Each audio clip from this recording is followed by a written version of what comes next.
Shalom, everybody. Welcome to the Midrash portion of Reunion Roadmap. This is David Jones. With me today is Barry Phillips. Shalom, brother. Shalom, David. I was kind of thinking a little bit earlier about Law and Order, and I don't mean the show. I mean, the first thing came to my mind. Are we talking TV today? a longtime fan, first time caller. No.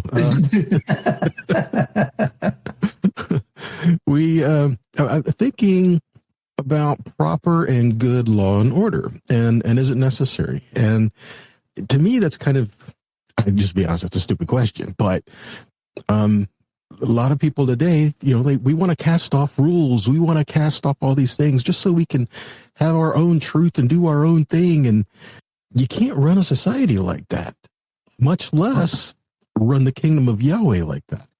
True. And scripture all the way back, Deuteronomy 16, 18 says when you get into the land, you're supposed to appoint judges and officers in your towns so that you can judge the people with righteous judgment. So that is a whole lot of things. Shoftim v'shotrim translates as judges and officers. Shotrim is the modern equivalent for the Hebrew for police officers today in the land.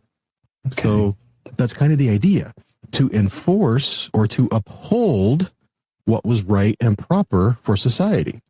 And so when we think about, using the term, rules, everyone wants to, kind of have a fit and throw it off. And, talking about, the law is bad. The spirit of the law is good, but we know you can't have the spirit of the law without having the letter of the law.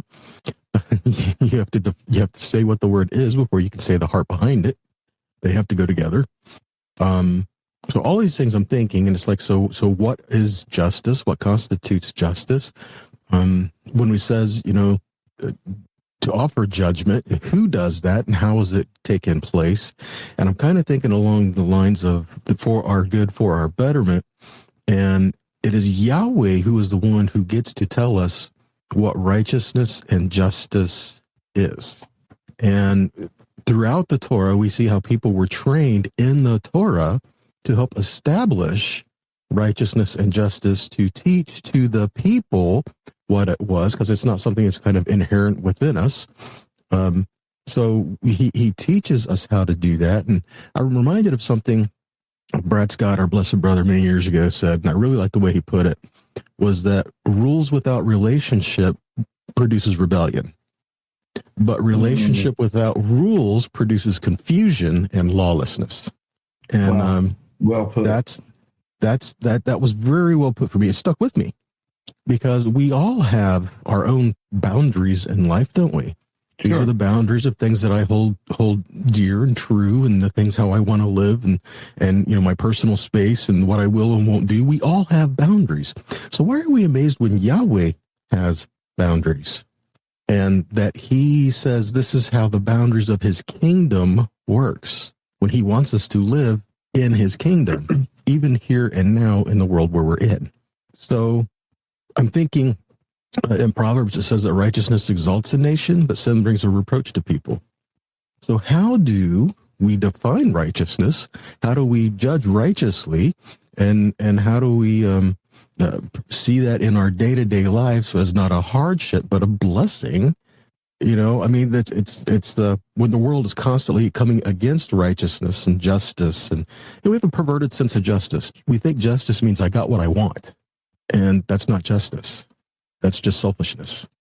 Yeah, justice for you may not be true justice. Right. Yeah. So how do we kind of bring this balance into all of this? Barry, I'm going to lob the ball over into your court, and what direction do you think we should run with this?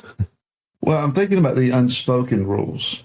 We talk about boundaries and borders. Another word, not a happy word, but the rules, the unspoken boundaries and rules.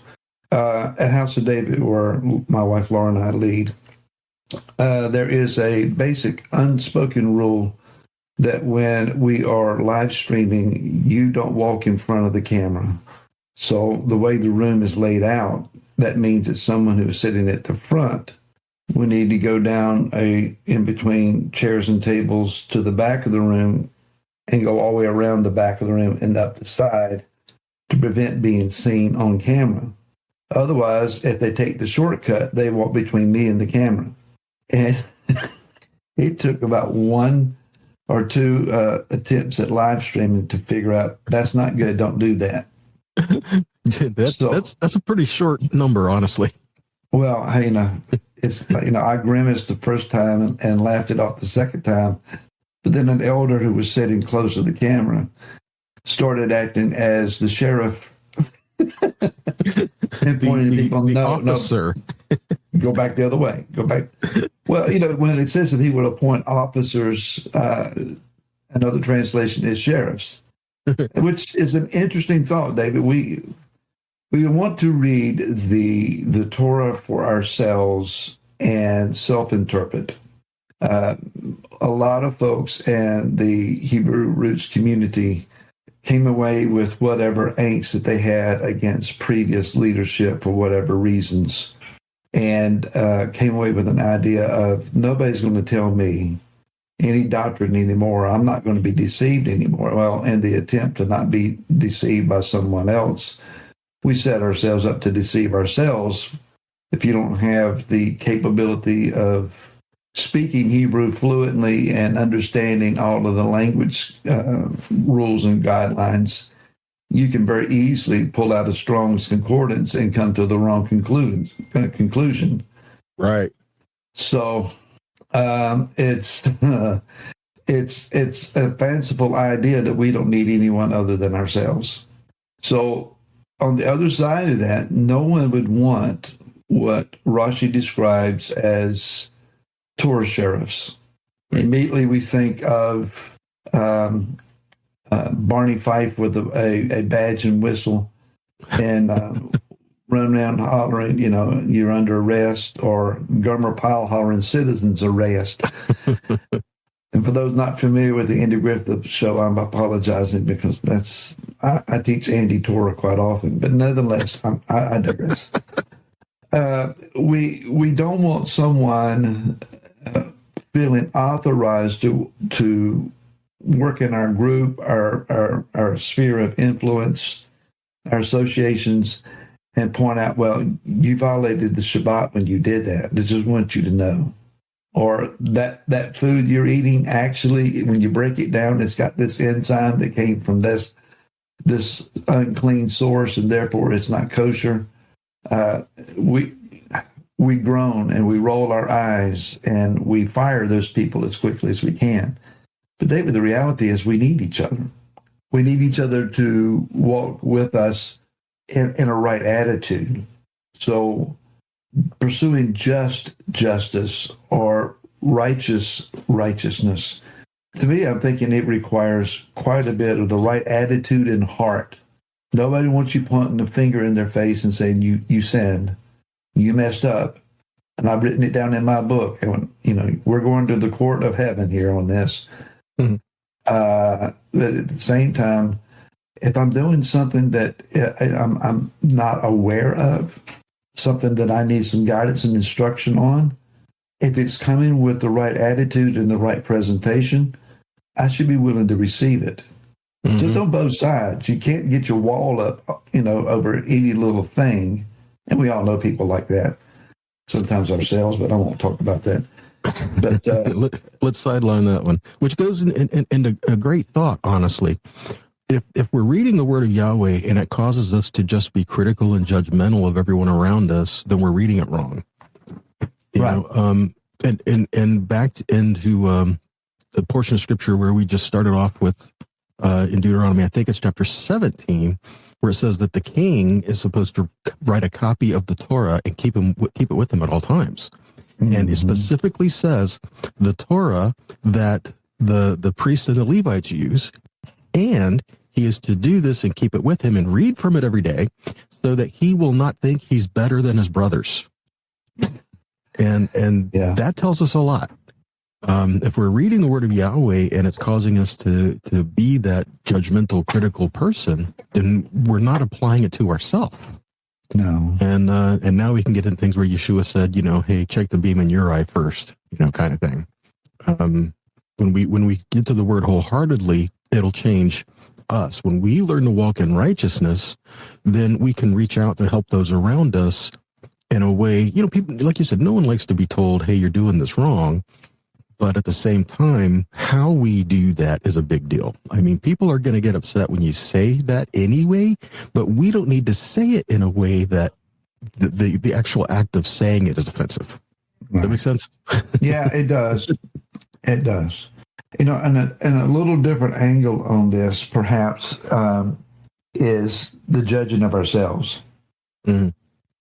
We have to be willing to look honestly at ourselves. We'll give ourselves every benefit of the doubt. We'll give ourselves every break, but then not offer the same to someone else. So I think Yeshua was encouraging us about the way that we judge others is the way we ourselves will be judged. And we might think, well, that's the way that the Father will end up judging us. But, at some point, it could be that when you are critical of others, too much so, you'll end up being critical of yourself as well.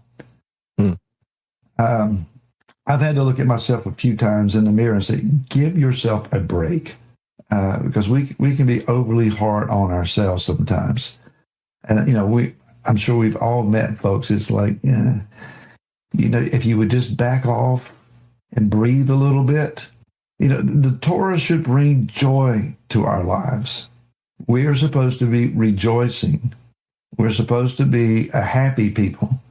If we are the demonstrators of the benefits and the life of Torah, and our demeanor is antagonistic and grumbly, and we're always frowning, nobody's going to want that. So I encourage people, when you go to Walmart, sometimes you have to go to Walmart. When you go, let someone else check you out instead of thinking, I'm just going to run through and do the self-check thing. Smile at them. And when they grunt at you, instead of saying, how you doing, whatever greeting, I'm great. How are you? How is your day going? And look at them and smile real big. And they may think you are suspicious about something, but you may be the only spark of light in life that they'll have for the entire day. Just a thought. Good way to put it. Good way to put it. When we have the word of Yahweh written on our heart, that should produce joy in our life, and it should produce a heart of love and caring for those around us as well. That's the new covenant, right? That's what Jeremiah told us, that the covenant is to have the Torah written within us. And Isaiah says it well. I think it's in chapter 51, where it says, you who know righteousness, the people in whose heart is my Torah. Right. So who are the ones who know righteousness? The one who have Yahweh's word written on our hearts. And so how does that mean we walk? Now let's kind of bring that all together with this. The same word for righteousness is the same word used for charity, tzedakah. And tzedek is a righteous man. Tzedek is righteousness or justice. But what do we think of when we say charity? Tzedakah is charity, helping one another. And so when we are doing what Yahweh had instructed us with his word in us, we are offering that helping hand to those around us. And that helps bring restoration and joy and life in the kingdom. Right. Supposed to.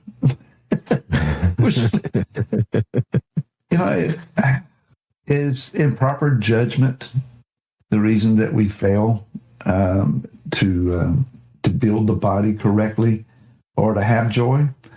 If someone helps me and I realize, I'm realizing a flaw of some sort and I get it corrected, it ought to produce a positive result in me.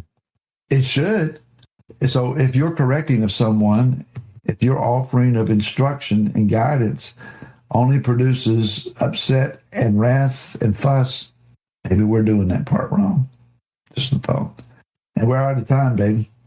We are. We'll end on that self-reflection. So, guys, if you have questions, comments, concerns, or other things you'd like to hear us talk about, shoot us an email. You can contact us at reunionroadmap@b'nai-yosef.na.com. Shalom all. Shalom.